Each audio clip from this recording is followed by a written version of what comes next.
All right, Shalom. I want to start by giving our praises, honor, and glory unto Yahweh, Bahashem, Yahweh Shai, Bahashem, Rakak Wadash, and double honors to the apostles and the elders of Great Millstone who teach and rule well, and also to their elders, the men that taught them. I pray the Lord to have peace, blessings, and mercy upon the households of the hopefully elect. This is the brother Shema one from the Great Millstone Houston Church, and I want to come with a lesson. Um, Really, I mean, the title says "Spirit like the wind," but now meditating on how that the Lord is making a difference, or the difference is, right now the Israelites are being chastened for correction, rather than the Edomites and these heathen who are set up where it seems like they're they actually have some type of life on this side. They're really being reserved for a perpetual um life of destruction. And saying that, matter of fact, let me look up that word destruction. And I'm saying that based off of the promises that the Lord gave unto the Israelites. We're gonna be the only ones to have everlasting life. We're the only ones that the Lord made a covenant with, wherein we will have everlasting life, a new body that will never die, decay, wax old, none of that.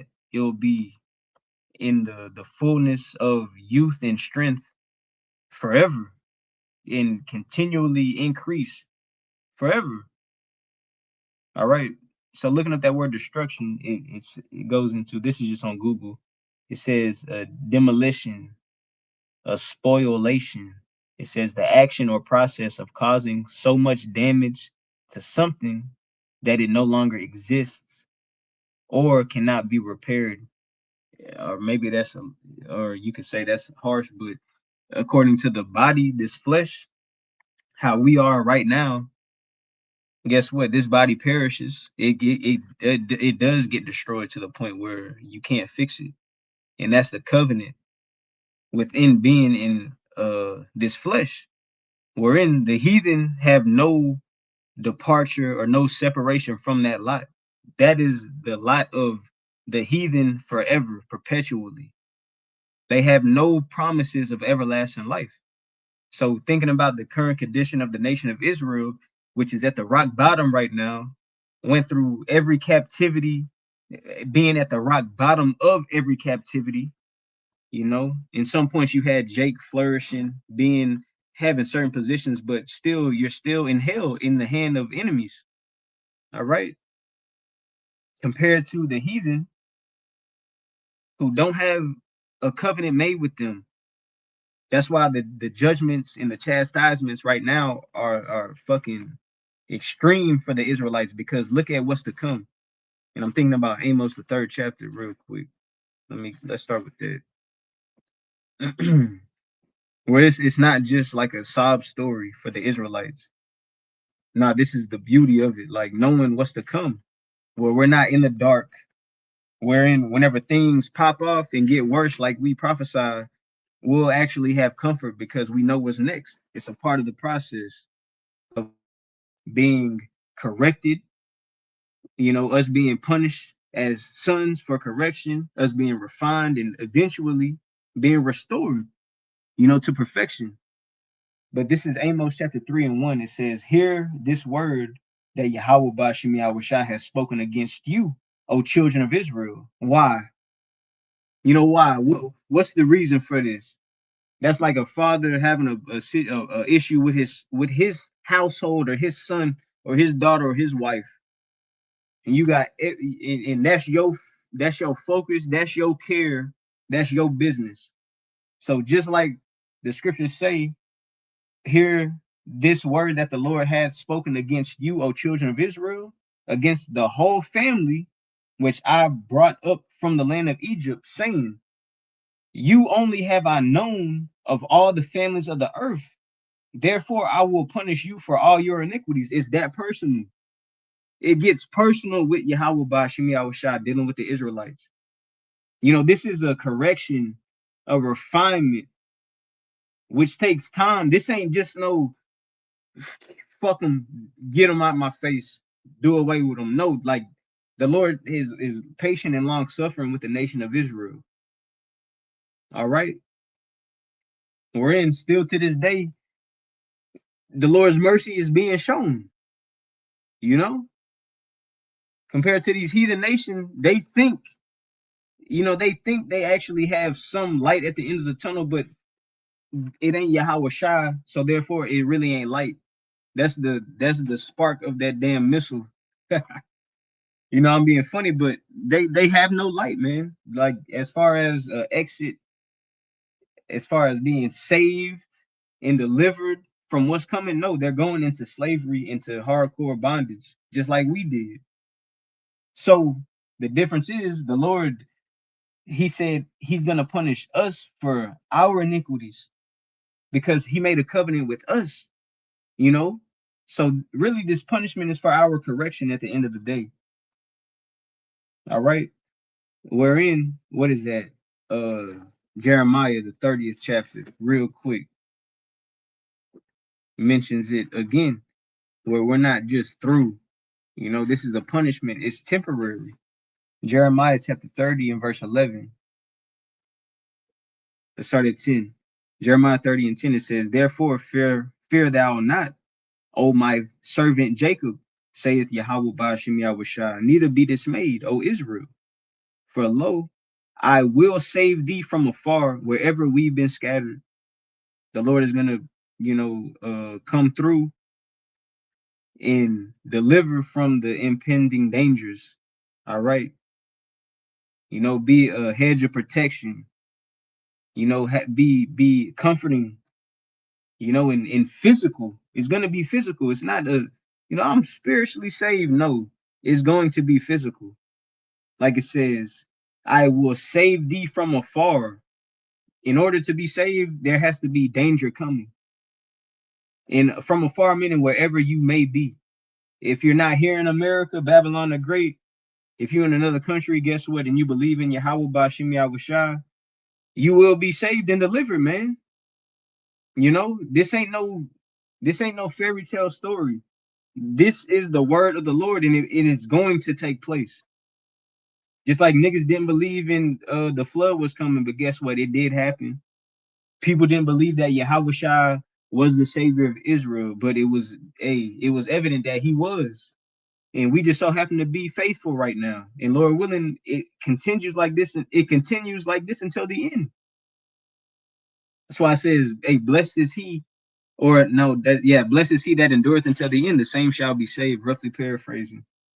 Lord willing, we have this faith locked in a healthy fear towards Yahweh Ba'ashem Yahushua until it's time to be in a new body. But the Lord is going to save Israel, the faithful Israelites, the remnant, all right, from afar off, wherever we may be scattered, because it tells you we are scattered amongst the four corners of the world. All right. And Jacob shall return.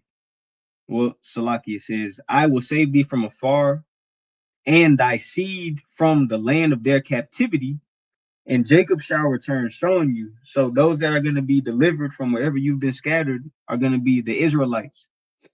And Jacob shall return and shall be in rest and be quiet, and none shall make him afraid. That's how it's going to be in the kingdom. Zephaniah, the 3rd chapter, beautifully goes into how the Lord is going to be in the midst of us, where it ain't going to be no more sorrow, no more suffering. None of that is going to be joy and rest, actually being in peace, which is far-fetched right now, because how can a people that just is fucking struggling to survive and worn out daily gonna be in quiet, in rest, and not be afraid, where you don't have no worries? How is that gonna take place? Like, what are we physically gonna do to get that? Nothing. The Lord is gonna come through with it, and that's what's so far-fetched, but that's where our faith lies, where we waiting at the bus stop because we know the Lord coming. Verse 11, here's the point. For I am with thee, saith Yahweh Ba'ashem Yahushai, to save thee, to save you.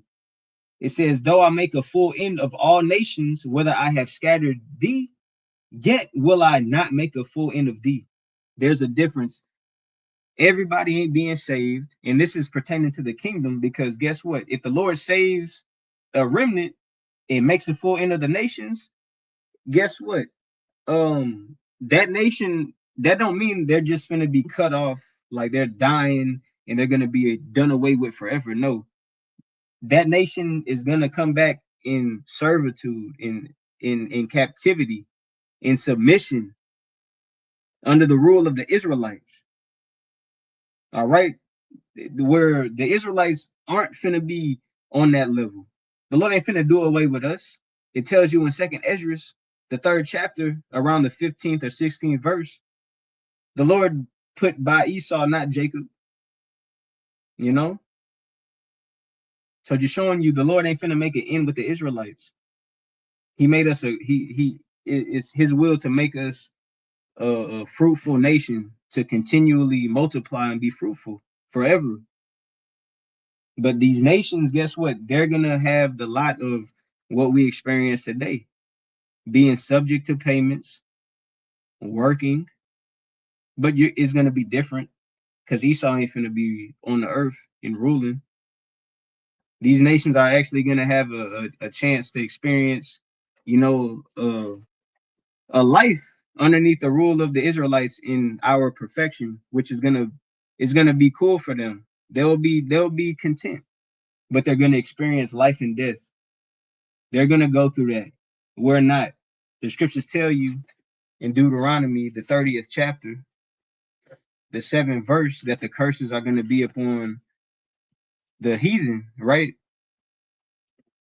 Hold on, let me get this because I want to get another precept. Deuteronomy chapter 30 and verse 7. It says, and the Lord Yahweh Ba'ashem Yahushai thy God will put all these curses upon thine enemies and on them that hate thee, which persecute thee. All right. So all of these curses, and according to the curses, you can read in Deuteronomy 28, right? That's what we're talking about. So real quick, let me jump to Jeremiah 30. Then I'm gonna get another precept. Jeremiah 30 and 17, it says, for I will restore health unto thee. Hold up, let's start at 16. Jeremiah 30 and 16. Therefore, all they that devour thee shall be devoured, and all thine adversaries, every one of them, shall go into captivity. That's what's a part of the curses. Yeah.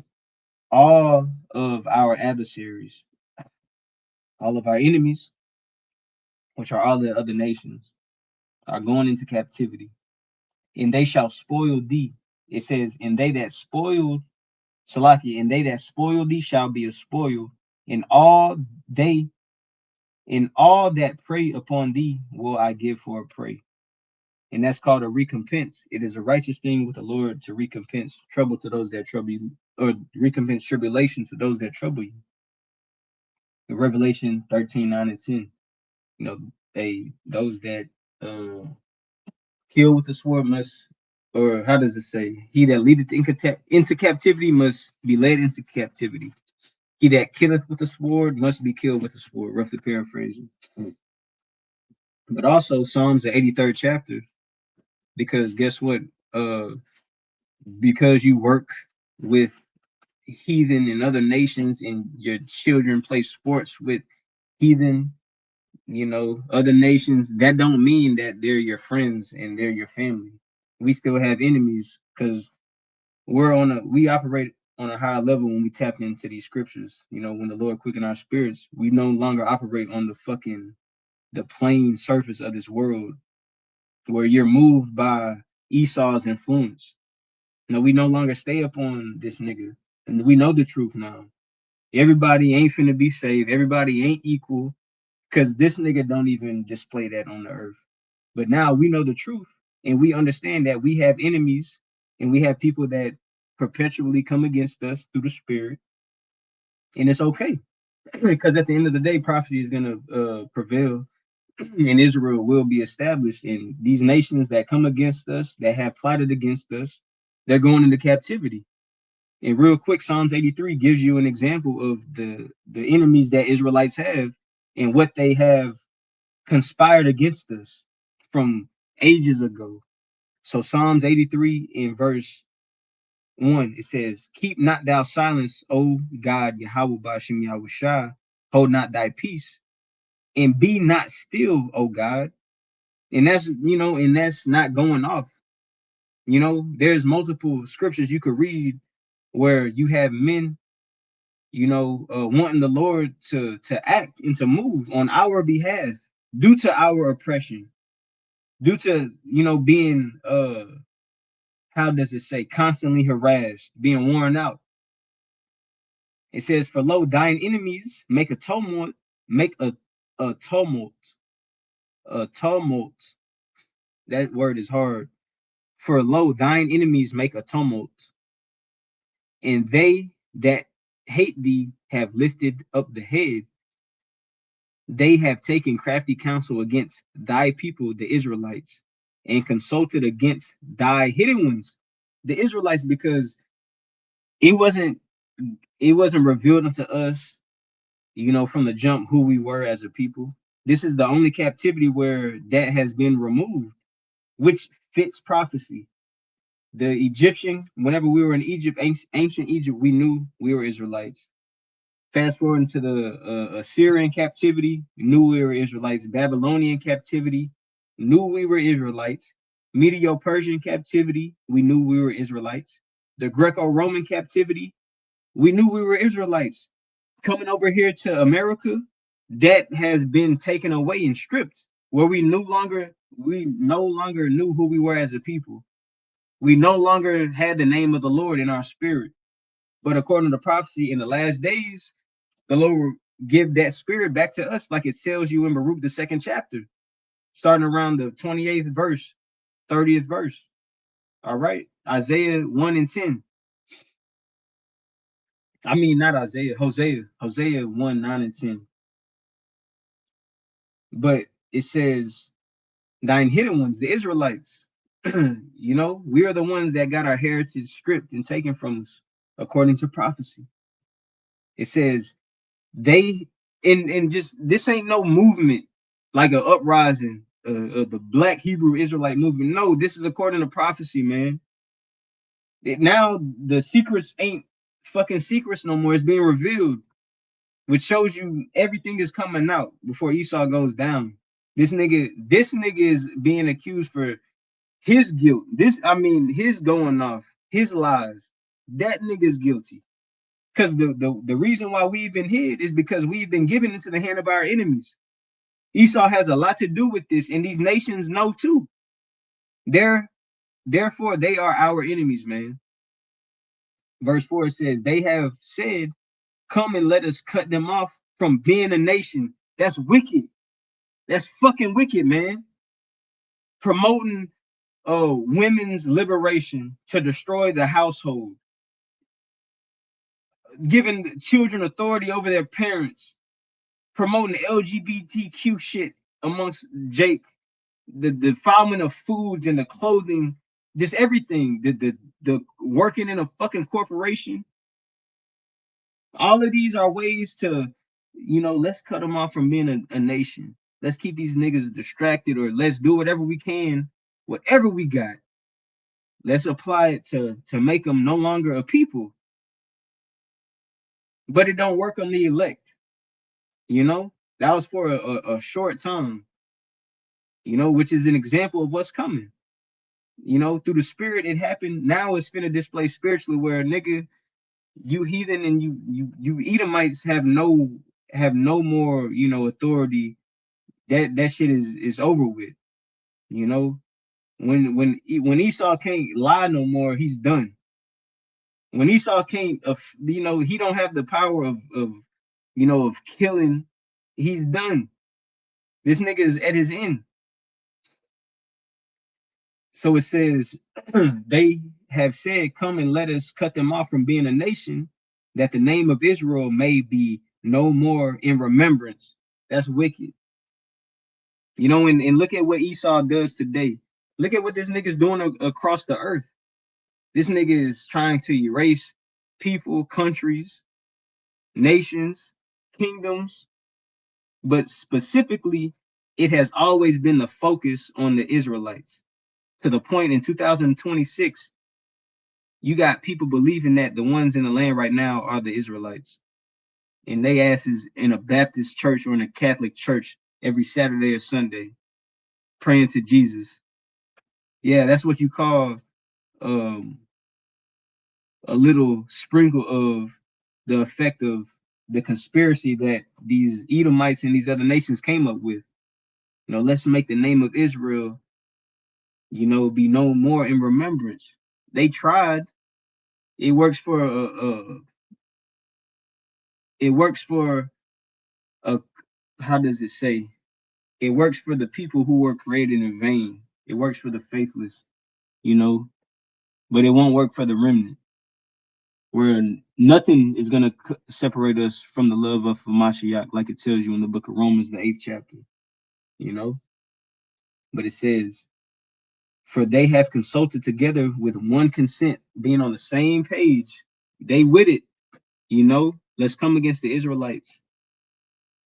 It says, they are confederate against thee, the tabernacles of Edom and the Ishmaelites of Moab and the Hagarenes, and it keeps going, naming the nations. But I'll end it there. I pray this lesson was edifying to the Lord's elect. So, you know, hold up. Hold up 1 second.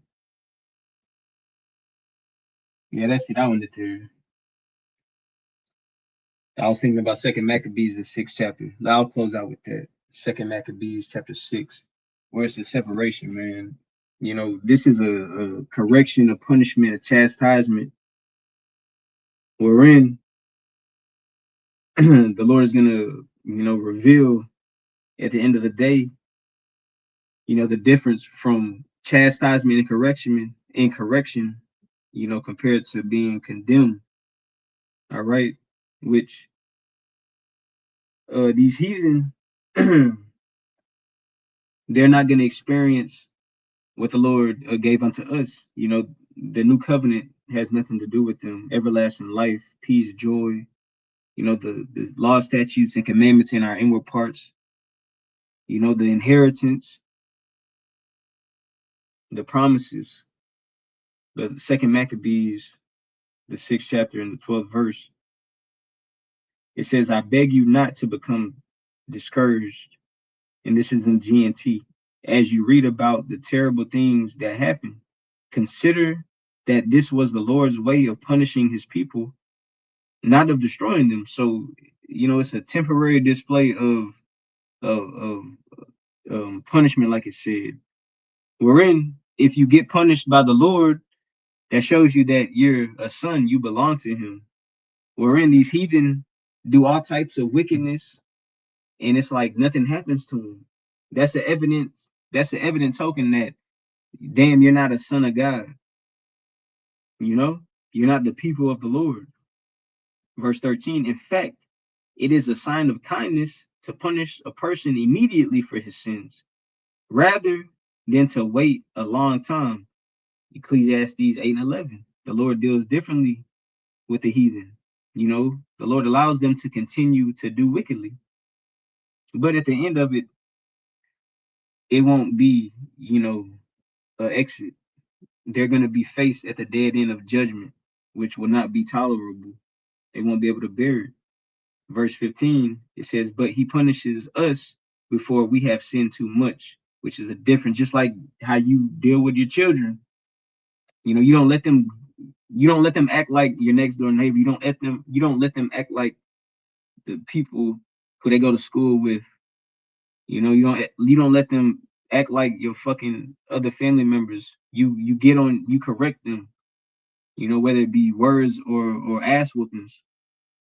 It's like the Lord deals with us. All right. These nations get away with fucking everything, even on the level of the court system. These niggas do not get judged. but it's all according to the Lord. That's in his power. You know, the Lord has control over the minds and rules the people on this earth. Or in these other nations get by. I just saw a video of an Edomite. They was doing some type of shit on TikTok where he punched his friend in the face and killed him. Like so hard, something happened in his brain where he died on the way to the hospital. This nigga got 4 years. Or the dude who just raped the guy, the delivery driver who raped the little white girl. He was an Edomite too, looked like it. This nigga got a tap on his wrist. Or no, he didn't. He got the death penalty because it was an Edomite who he did it to. If that would have been a Jake girl who was raped and put to death, that nigga would have got 4 years also.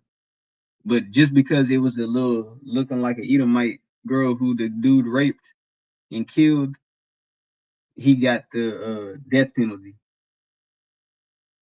But the whole shit is just fucked up, man. These people get off because this nigga even had the audacity to say, let him see his son because it won't be fair to him when he just took the life of somebody's child. Anyway, any fucking way, man. Shit is sick.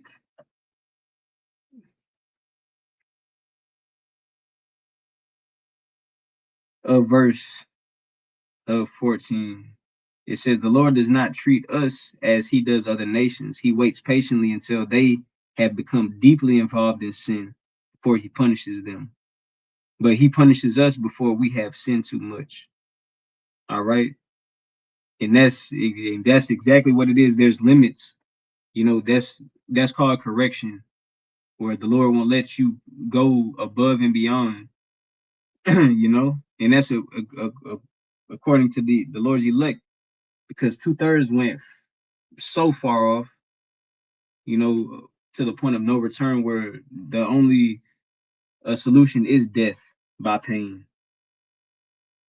But it says, verse 16, so the Lord is always merciful to us, his own people, the Israelites. Although he punishes us with disasters, he will never abandon us. So, I'll end it there. I pray this lesson was edifying to the Lord's elect. Until the next time, I say shalom.